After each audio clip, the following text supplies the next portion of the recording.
A federal judge confirmed an arbiter's decision that former Pacifica executive director John Vernile was defamed by New York programmers with WBAI in 2019, who accused him of being hired to sell the station and its signal.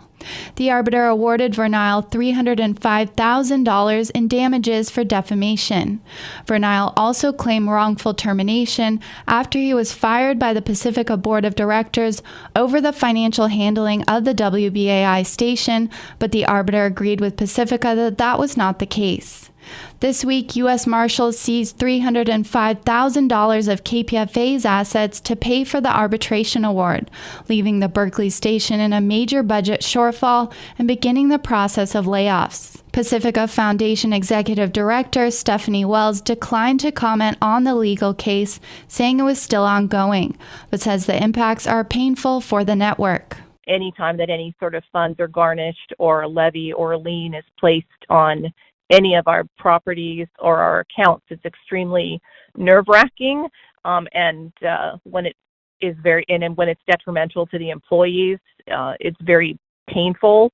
Wells says KPFA assets were seized because they were what's available in Pacifica's bank accounts, even though KPFA was not involved in the court case or dispute. There's no rhyme or reason to my knowledge as to when an agency is levying funds. They don't pick and choose where they're going to take it. They just have access to all of the checking accounts or all of the accounts that are available and then pull funds from those. For example, earlier in the year, the IRS levied some funds for some past due tax penalties that Pacifica had from, I believe it was 2016 or 2017. So they pulled assets from the national office, WPFW, and KPFT. Wells says no other funds were seized from any other of the 4 Pacifica stations for this judgment, and she declined to comment on the WBAI programmers involved in the defamation case.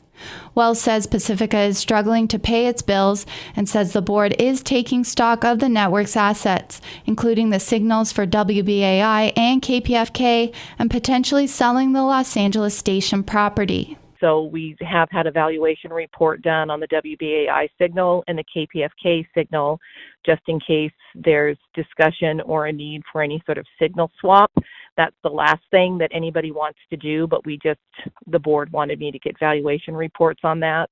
And then a motion was passed to get values also on the KPFK building for potential sale. Wells says if the KPFK station is sold, the $300,000 would be returned to KPFA. Yes, funds will definitely be replaced, whether that's from whatever sale of an asset that we have. Right now, as I said, we're looking at selling the KPFK building.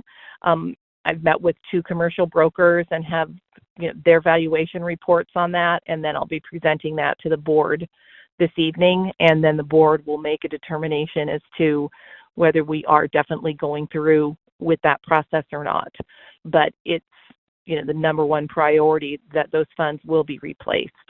According to court filings, the defamation came from Vernile's decision to replace locally produced WBAI programming in October 2019, 3 months into his term as interim executive director. He cited major financial and compliance issues with WBAI, including loan payments coming due, a non-compliant payroll and gift system, and FCC violations. WBAI successfully sued to block the move. The Pacifica National Board sided with the station and fired Vernile, saying he acted improperly without the board's authorization.